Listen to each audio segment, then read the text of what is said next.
you wanted the best, you've got the best podcast. The hottest podcast in the world. The Chris Voss Show, the preeminent podcast with guests so smart you may experience serious brain bleed. The CEOs, authors, thought leaders, visionaries, and motivators. Get ready. Strap yourself in. Keep your hands, arms, and legs inside the vehicle at all times, because you're about to go on a monster education roller coaster with your brain. Now, here's your host, Chris Voss. Hello, it's Chris Voss here from thechrisvossshow.com. Ladies and gentlemen, there are ladies, things that makes official. Welcome to the big show. As always, for Chris Voss Show for over 16 years, 2,400 episodes. We're going to turn 17 in August and probably hit 2,500 here about the same time. Shows we've been bringing you. But what we need you to do is share the love. That's a lot of damn shows, or what we call the Netflix of podcasting. You can binge just about any topic you want on the Chris Voss Show, but you guys love to eat up all of it. So good for you. 96% you guys eat of every episode. But share the love, because we need more love just to keep the train rolling and keep my back from hurting after 17 years carrying the show. Actually, it's our guests that make the show happen.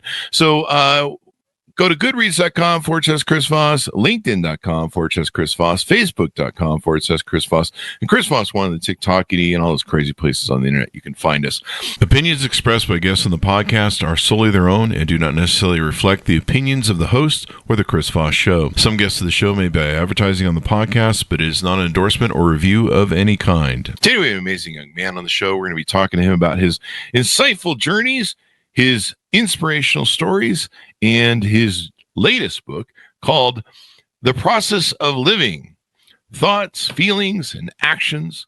Make your dreams become your reality, because making your nightmares a reality is the thing of horror movies. You don't want to do that. That's always bad. You can read about my life and and all that stuff, and most of it was fun. Anyway, Bill DeBarba joins us on the show. He's a serial entrepreneur and began the classic back bedroom office business, developing custom software for local companies. I'm glad he clarified that, because I was thinking OnlyFans. His company, Businessware Services, Inc., grew until he had a staff developing products and providing services to loyal customers around the United States. He achieved great success in his early 40 years of ownership and management. Boy, we're like twins here, aren't we? One measure of that success is never in those years did any customer resort to legal action to resolve an issue. Well, that differs on us. He learned how to recognize problems from others' points of view. I got lots of shakedown lawsuits over the years, and they were mostly for shakedown. And he shares that knowledge in his book, The Process of Living, which explains how to utilize the skills of acknowledging thoughts, understanding feelings, and acting. By effectively applying these functions to solve your complex issues, he found the most efficient way to solve problems. He's an accomplished speaker with years of experience, and his knowledge of business and other types of organizations offers the benefit of being able to focus on his objectives. His experience making presentations to religious and business organizations at events, conferences, and meetings. He also makes presentations to both men and women's prisons. That's awesome. And has shown that he can present these concepts in a manner that applies to the goals of the very group he reaches. Welcome to the show. How are you, Bill? I'm doing well. Thank you for that introduction. I'm not sure what I have left to say. Well, I mean, we'll just wrap the show. Thanks for tuning in, everybody. Pick up Bill's book wherever fine books are sold. No, Bill, give us your .coms. Where can people find you on the interwebs? They can find me at theprocessofliving.com, there, and Facebook and Twitter or X, whatever you want to call it. Not so much Instagram. A couple of others I can't think of right now, but we've got them in a lot of places. Instagram's a dating app anyway, so that's really all it is.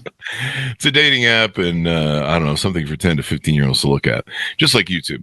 So, Bill, give us an overview. What's in The Process of Living? Well, The Process of Living makes a very simple understanding of what our life is about. What most people don't realize is we only have three parts. We think, we feel, we do. That's it. We define ourselves by those three things. And understanding that and paying attention to that, and most importantly, keeping those things going in sequence with each other, making sure they're working on the same pattern, is the key to the solving or to the achievement of any goal. Now, your system doesn't pass judgment, so you can go after a goal that throws you in prison if you want to, but it will do whatever you ask. Yeah, and there's that consequences, right? subconscious will send a message out and say, hey, this is what you want, we'll go for it. And I'm not going to pass judgment on you. Just go for whatever you want. The process is amazing. And I lived most of my life not really knowing about it, but actually utilizing. And it wasn't until I looked back that I went, aha, now I understand how I did that. And understanding how your thoughts, feelings, and actions shape your life is kind of important because it's a kind of a balance between it all, right? That's correct. That's correct. It has to be a situation that you are aware of. Most people aren't aware that that's what's going on. So they do things like blaming others. He did this. That's why I reacted that way. No, you reacted that way because of something going on within you. Okay. And that's the part that I mentioned earlier when we were talking, that I wanted to listen to one of your broadcasts. By the way, I had my wife listen to your opening and she loved it. Great. She really thought it was great. And I was watching and listening to The Difference That Makes the Difference. Now there was Josh and Greg. And I have to admit, I have a big advantage over these guys because Josh, well, all he has is a PhD in psychology and neuroscience.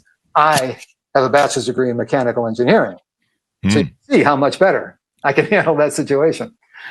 But the fact of the matter is what they said and what they talked about in how you get the trigger points. And what I was talking about, I didn't use that term, but that's exactly what it was. And I learned a little bit from the broadcast. I learned about how you could look at those triggers differently than I was explaining in my book. And by the way, right after I listened to it, I got their book. And I'm going to be reading it here in the next little while because look at that, folks. The show moves the books, eh? And we get to keep going. And then we have them on the show. It's like a cyclical, it's a self-feeding process. So now you mentioned basically this is the way to process and master your life. You've got thoughts, feelings, and action in basically what is the game changer. Do people need to become self-aware? Is that something that they need? Is this something that can help them become self-aware? Is that kind of? It really is. Yes, it really is. Because, as I said earlier about the blame game, as long as you're blaming somebody else for what's going on in your life, then what you're saying is, they control my life, not me. And until you get that awareness, as you said, then you don't have the opportunity to make the changes that you want. I want to give you a classic example that this really kind of shows how you can get yourself out of sequence. When I had my business, we provided software to the staffing industry and they used it for their payroll and billing. And what happens is if something goes wrong there and they don't make payroll, they're going to be out of business. Oh, yeah. Well, most people, when there was an issue with software, which there always is going to be something, they would call and we would take care of it and that would be fine. Well, one day this guy called me directly, not even customer service. And he said, this software of yours sucks. I can't believe you can sell this. I'm going to call my lawyer. It doesn't work. And I'm listening to the guy and thinking to myself, doesn't he know that I'm the only one or a member of my team are the only ones that can fix this for him? And he's going after me this way. Now, fortunately for him, I'm a nice guy, and I didn't yell back, and I didn't hang up. But when he finally stopped to take a breath, I said, okay, now can you tell me what the problem is? It turned out to be a new employee that didn't know how to use the system. So that's what I mean by working against yourself. See, what was going on with him internally was fear. He was afraid that he wasn't going to meet his payroll. But what came out of his thinking and speaking, which is the action, was anger. So if he didn't have someone as nice as me to work with, he could have really been in trouble and nobody would have helped him. So that's what I'm talking about, is that awareness of what's going on within you, understanding that that's the top of the line. If you want to fix something, or if you want to achieve something, or if you want to get rid of something that isn't working for you, that's the top of the line until you stop blaming. Okay, you told me I was going to have to talk. I'm doing it. You're doing it, yeah. Yeah. Now we seem to live in a victimhood culture competition society. I don't know if you agree with me on that, but you don't have to. But it seems like everyone's competing to be the biggest victim lately, or at least on social media. And a lot of it's for attention and validation. A lot of it's mating sort of strategy. That's kind of the weirdest strategy ever. But there seems to be this, we've kind of turned into this emotionalism victimhood society. And a lot of people seem to be struggling with taking self-accountability. That seems to be like a kryptonite that many people have in, I don't know, maybe these newer generations. Oh, Chris is picking on the Gen Z again. Anyway, I'm just teasing, folks. But no, it seems like it's kind of like, victimhood. Having a victimhood flag almost seems like it's more of a party time and enjoyment than taking self-accountability nowadays. I don't know what your thoughts are. Well, I mean, listen, you can't go to a gathering of any size and not have somebody bitching and moaning about how they've been mistreated, that they've been treated unfairly, whether it's within friendships or at a job or school or whatever it might be, and never turn in to themselves. The competition is with you. Yeah. Competition is within you. And then where you take that, where you see the improvements, where you see the fact that, hey, I'm getting closer every day to my goals, that's how you win. And how the other person thinks of you is not the factor unless you make it.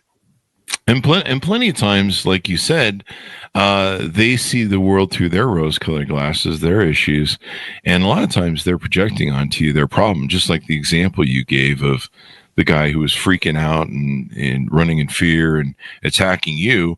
Certainly, he was lucky that you found something like you, because some people will just be like, click, fuck you. If you're going to talk to me that way, I'm not going to have a conversation with you. I used to do that when I used to get the CEO, president. There's a customer on the line. He wants to talk to the CEO. My executive secretaries would come in and be like, yeah, someone's hot on the thing. And I would pick up the phone and I'd be like, I understand you have a problem and I'm here to fix it. How can we fix it for you? And they would start yelling a little bit, and then they'd be like, wait, I don't have to convince him there's a problem, or I don't have to convince him he needs to fix something. He's willing to do it. Yeah. And right away I would go into, okay, so how do we fix this for you? I understand the problem. They kind of brief me. Hey, somebody fucked something up in the paperwork. Like you say, it was usually some new employee who doesn't paying attention, or I don't know, too much cocaine or something. When you deal with salesmen, you know how that process goes. Yeah. And so that would really help diffuse the situation, because right away I would let them know that I was going to fix the problem, and I was empathetic and caring about the problem. And so I imagine my voice and the fact that sometimes my voice sounds like I care really helps, And so, yeah, you're right. I mean, but a lot of times people are projecting you. You see these people that go to McDonald's and freak out because they didn't get their chicken nuggets right, or they didn't get a straw. Sometimes they shoot the place up. Don't do that, folks. And you're like, holy crap, you shot the place up, or you beat up some person working a till for minimum wage because, or you threw the food at them because you didn't get your nuggets wrong. And we kind of live in that world where you kind of have to anticipate, some of these people's damage and them coming at you and try and diffuse it. And maybe that's an important thing of understanding your own emotions, like you talked about in the book. Yes, very much so. A big part of it is, and I go back to what you talked about when you said you were helping somebody, you're trying to help somebody on the phone, and you said, how can we fix the problem? And then they started yelling and finally said, wait a minute, he's going to fix the problem. One of the biggest problems we have in our society, and I'm talking about from a personal level to city, state, federal government, worldwide, is we don't listen. What? There's no, exactly. That's it. You got it. There is no listening. People will start to hear something they don't want to hear, and they shut off everything else that's being said. So there's no room for anywhere to meet. There's no overlap anymore, because I'm going to say this and you're shutting down. I'm not going to get any further with you than this. And I could be talking to my wife. Well, not my wife. Of course, that would never happen. Of course. But I could be talking to somebody in the neighborhood. It could be taking place in all kinds of different levels of government, in businesses. It doesn't stop. And Chris, I'm going to tell you, I really believe that is the biggest single problem we have, not only in our society, but in the world. People are not listening. I would wholesale agree with you. And I think that kind of comes into the whole, I think some of the victimhood competition stuff is a bit narcissistic. And I hate using that term because it gets abused today. Only 3% of Americans are narcissistic people. So if everyone you're meeting or dating is narcissistic, you're the problem. Check the mirror. But, people don't listen to each other. And part of it is we've created this narcissistic barking world of social media where I'm going to tell you 24/7 what I think and what I'm doing. And I'm guilty of this too. So I know the deal. And so we're so busy talking. I think a lot of us have lost that listening ability, maybe. What do you think? Yeah, I do. And I think so. And social media has not helped because you can go out and blast anybody and you could be anonymous about it if you do it right. You can be blasting someone, nobody even knows who you are. And there's no way for them to have a conversation or for you to have a conversation. Yeah. Now, I talk about different levels of communication, and what we do on social media is the worst. Yeah, it hasn't turned out good. It's been one of those things when it first came out, we're like, kumbaya, and everyone's going to get along. It's going to be a better world. And, we saw governments being overthrown tyrannical governments being overthrown. And then tyrannical governments went, wait, we can control this thing.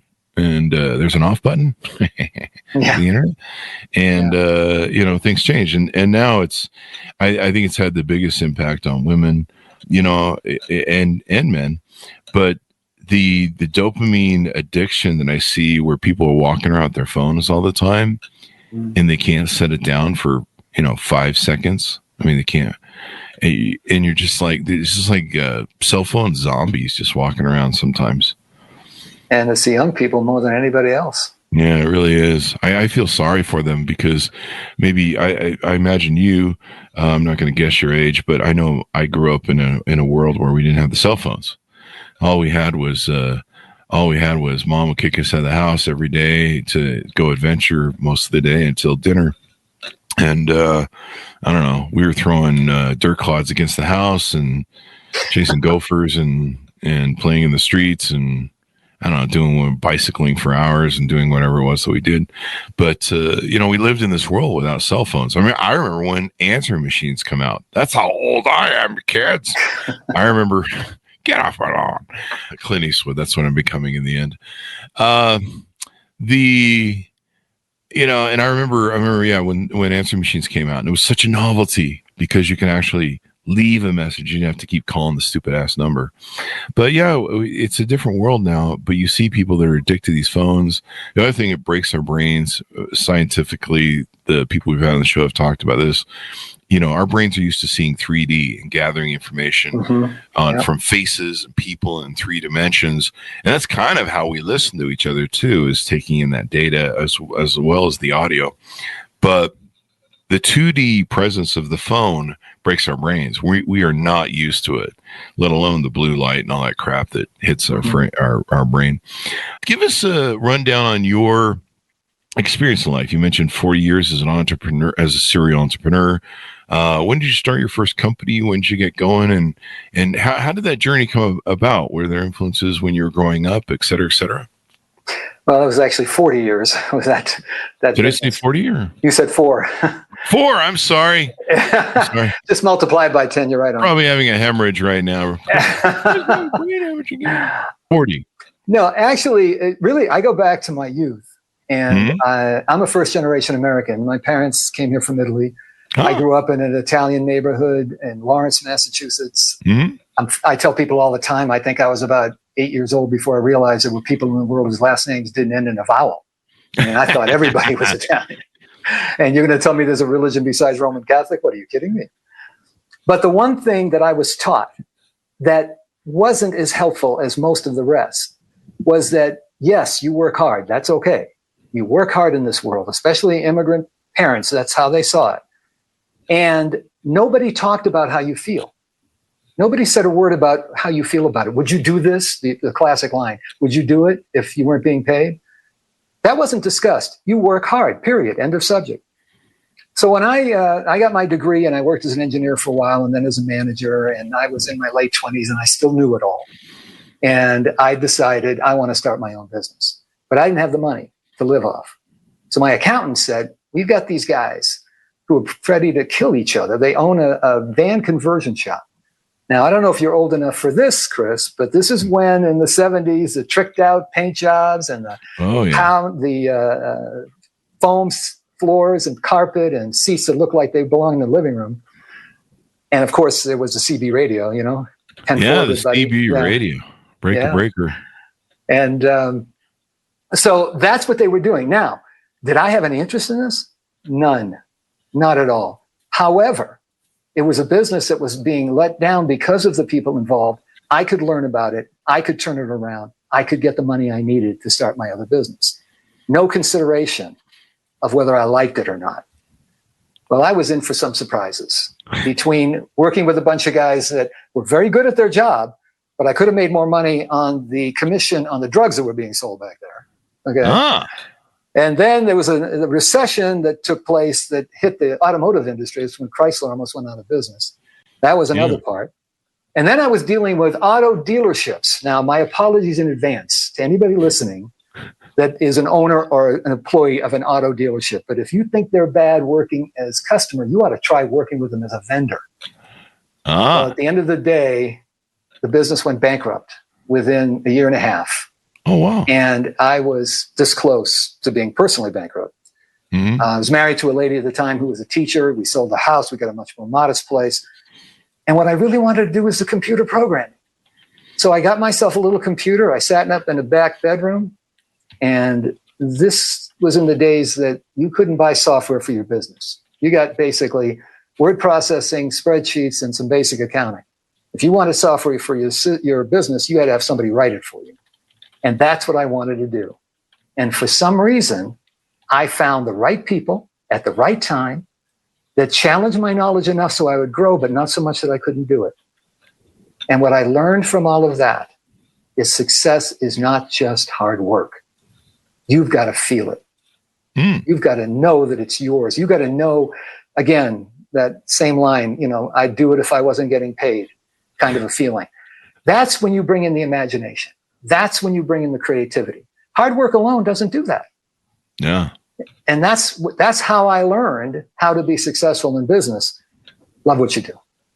Love what you do. You know, I've talked about that ad nauseum on the show. The audience is going to go, he's going to say it again. But it is so true. And when I counsel entrepreneurs, wannabe entrepreneurs on this, I'm like, find something you love. So find something you're passionate about. My first slew of businesses, I love being CEO. I love being the key innovator. I love the responsibility of the buck stops here. I love being the guy. But the businesses that I went into were just businesses of necessity. There were investment vehicles that came forward in time. And I didn't love them. And it was so hard to show up to work. You know, at one point where I was running 3 different companies at the same time and always starting little side projects, and I would get bored. And I didn't love any of them.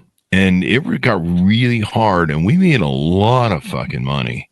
The kind that most people wouldn't imagine that it would be hard to show up for work every day at, but it did. I mean, after decades of doing it, or a decade or two of doing it, you know, it got hard. And now I do something I love. The podcast is one of them. I love interviewing people. I love talking to people. I love doing the show. It's the one thing I found after 57 years that I love doing. And it makes it so easy. You know, it's just, I don't think of it as work. And the waking up in the morning part is probably the hardest part for me. I have to wake up and face the world.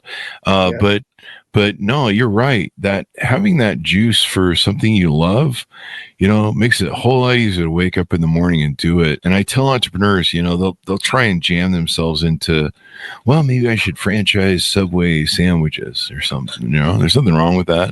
It used to be a great business 20 years, 30 years ago. But do something you love. Because you're going to get really tired of those submarine sandwich orders after a while. How many footlongs can you make before you get tired of it? I mean, just look at what happened to Jared. Anyway, that's a joke, a dark joke, folks. Anyway, but yeah, you hit that right. And so you found that in your travels too, it sounds like. Yeah, I mean, it was an experience I had to go through. It's almost like, and I really believe that when you make a decision, you really want something, your subconscious will take you on the route that you need to go, but it might not be a straight line. It might take you through areas where you need to learn, you need to experience before you can be successful in whatever it is that you want to do or accomplish. And that's what happened to me. Yeah. And you bring up a good point there. I wouldn't have found what I love without going through the journey I did, because I can sit here on this podcast, and one of my great talents that a lot of people don't have is I can talk about just about anything and everything. And then, of course, having so many amazing guests like yourself on, I've learned so much from them. I can pretty much talk about anything and everything, at least within, reason that I can be dangerous. Or, I just, at least I'm not stupid where I'm like, I don't know what a widget is. But, if you do certain things like, I don't know, physics, you'll probably lose me in algebra. But I can hang in there and swing at the bat. And, but, it is interesting how our journeys of life, we learn a lot of stuff. And you're like, I'm never going to use this fucking anywhere. Steve Jobs famously quit college, and he kept going back to college for, I think, 1 or 2 classes. And one of them was typesetting. And he was just fascinated with fonts and all that sort of stuff. And I don't think he really knew how he was going to use it. He just liked it. And, fonts and typesetting and being able to write with word processors was the foundational success of the Apple computer. And so, he talks about this in a famous college speech most people can Google. And, just an example of a lot of the stuff you learn in your journey of life. And this is why we talk about the stories on the Chris Voss Show of Life. There it is. So 40 years of being a serial entrepreneur. I've been a serial entrepreneur since I was 18. And that's when I started my first company. So I'm 57 now. So do the math there. I'm almost pretty much 40 years. I got you. I'm behind by 1 year or 2. So, what are your thoughts on encouraging people to become entrepreneurs over, working for the man per se? Well, it's not for everyone. I mean, it's not a required or a better than ambition than something else. You could be creative working in an environment as long as you love what you're working. You don't have to be the head person. In fact, there's a lot of people who don't want to be the head person. They want to focus on whatever it is, whether it's teaching, whether it's guidance as a psychologist, whether it is any number of different things that you're doing in the world that's making a contribution. In some cases, being an entrepreneur works best for that. In other cases, it may not. You may not want to get caught up in all of that. Yeah. I will tell you this, though. If you pay attention, if you have a passion for something and you focus on that passion without worrying about the dream killer question, the dream killer question is how. I don't see how this is going to happen. Okay? Don't worry about the how. You just stay focused on what you want as the goal. And I went through this experience. I was in Air Force, stationed at Luke Air Force Base in Phoenix. It was the tail end of the Vietnam War. And I was supposed to stay in there for 4 years, but they were bringing people back home, and they let me out a little bit early. But there was a recession going on because the defense industries were in a situation where they weren't selling the product anymore. So, and I'm an engineer, which puts me in that particular meld.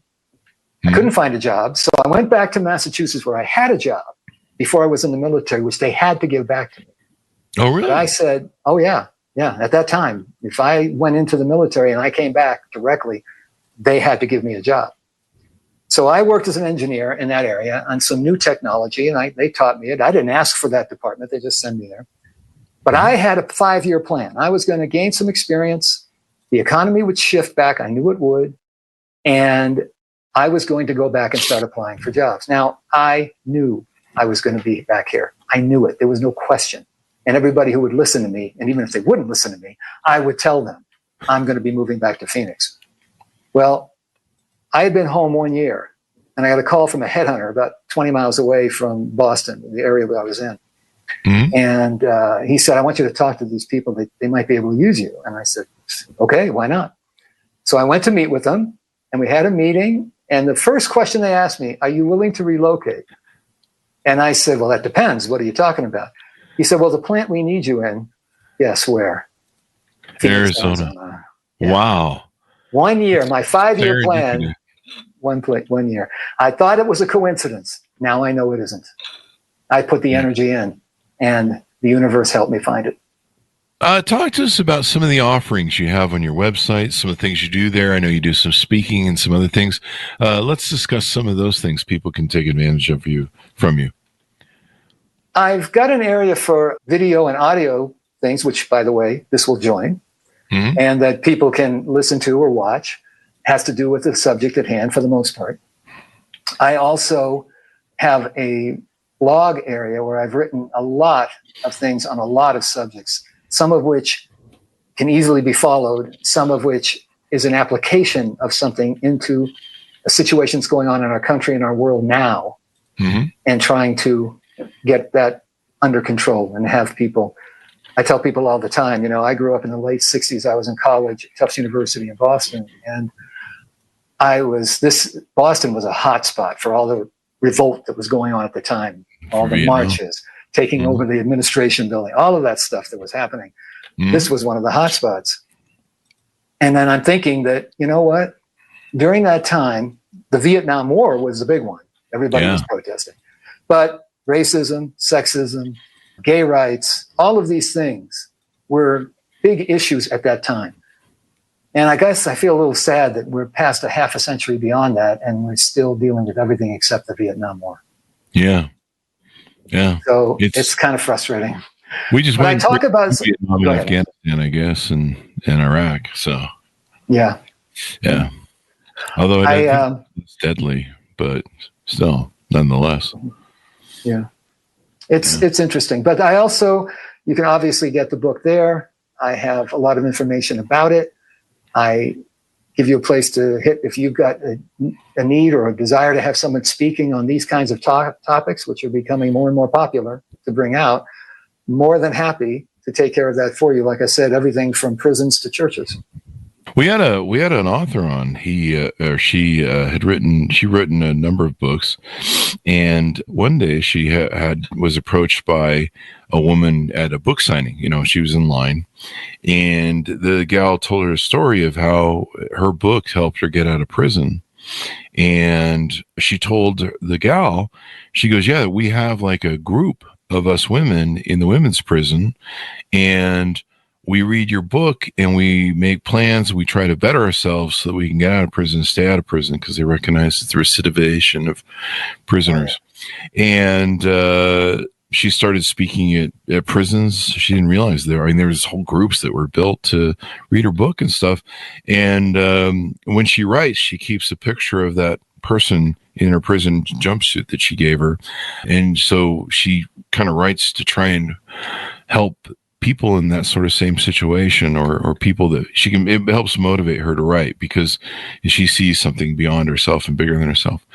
And so I'm glad you do that. That's really great that you go to prisons and reach out, because they don't get a lot of tools in prison on how to improve themselves and keep from coming back. That's what happens. One of the areas that I worked with is they called the Second Chance Program, and they had a group that they felt had the ability to go on beyond and not come back, and they would help get them moving along. And what impressed me when I first interviewed for this, the CO that I was talking to referred to his clients, and I'm like, what is he talking about? What clients is he referring to? His clients were the prisoners. He was there to serve them. And that was the attitude he had. And that I was sold. Sold. I said, well, if that's the way you're approaching it, count me in. Let me help out any way I can. Yeah, that's pretty interesting. Everything's about perspective, right? Yes, it is. That's kind of, what we've talked about here on the show and how you analyze stuff. This is why I love guests on the show. They can talk to me about something maybe I already know, but they'll give me different perspectives on how they approach it, how they analyze it, how they plum questioning on it. There's all sorts of different things you can learn. So anything more you want people to know about you before we go out? Anything we haven't covered or touched on? I would really encourage people to take a look at the website and take a look at the book. It's not expensive, and it has some thoughts and ideas in it that you may not follow it exactly the way that you wouldn't be doing exactly what it's described, but I would be very surprised if there aren't some triggers, to use your last guess. If there weren't some of those in there that would trigger you in a positive way to take advantage of what you have and you didn't realize you had it. Triggers too are an indication that you are living out of dysfunction with reality, is my opinion. I don't know what your thoughts are on that, but one of the things I tell people is if you find yourself being triggered by some piece of data or something along those lines, it's a you problem. It's not a they problem. We've kind of talked about that. We alluded to that at the very beginning of the show. Some of the different things where, the gentleman who was calling you was reacting in fear or acting in fear. And, that's one of the things that kind of tells you, hey, I need to look at what I'm doing. Triggers are kind of like mirrors, in my opinion, where if you're being triggered and you can't figure out why it's emotionally triggering you, it's probably because you're living in delusion. You're out of sync with reality. And in whatever someone's saying to you or coming to you with is giving you reality, and you're living in delusion. And I think triggers are a great way to identify wake-up calls. Like, why am I being triggered? That's part of being self-actualized and talking about some of the things you've written about in the book. Well, and that goes back to what I was talking about, Greg and Josh, who they were talking about triggers in a much more detailed way and working with finding the good and finding their way back from that in order to have a better understanding and solving the problem, as you're talking about, solving the problem within themselves. That was the single biggest thing that got me to buy their book. It's like, I want to learn more about that. But you do have to learn to not be victims, because some people love being victims because it's so much easier than doing the work to fix those problems. So and it's great for attention and validation, but it's not really great for self-growth. And after a while, most people are just going to get sick of you and just be like, yeah, we really don't want to deal with your stuff anymore. That has happened. Well, Bill, give us your .coms. Where can people find you on the interwebs? You can find me at theprocessofliving.com. It's my website. The same goes for my Facebook page, Twitter, and LinkedIn. That was the other one I couldn't remember earlier. It's also on LinkedIn there, too. LinkedIn and all that good stuff. So get out and get some inspiration, darn it, or else. That's what I say. Guys, order up his book wherever fine books are sold. It is entitled The Process of Living. Make Your Dreams Become Your Reality. 2024 is out May 21st of 2024. Bill DeBarba has been on the show with us today.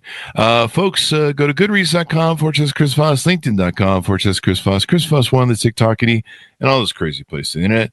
Be good to each other, stay safe, and we'll see you guys next time. And that should have us.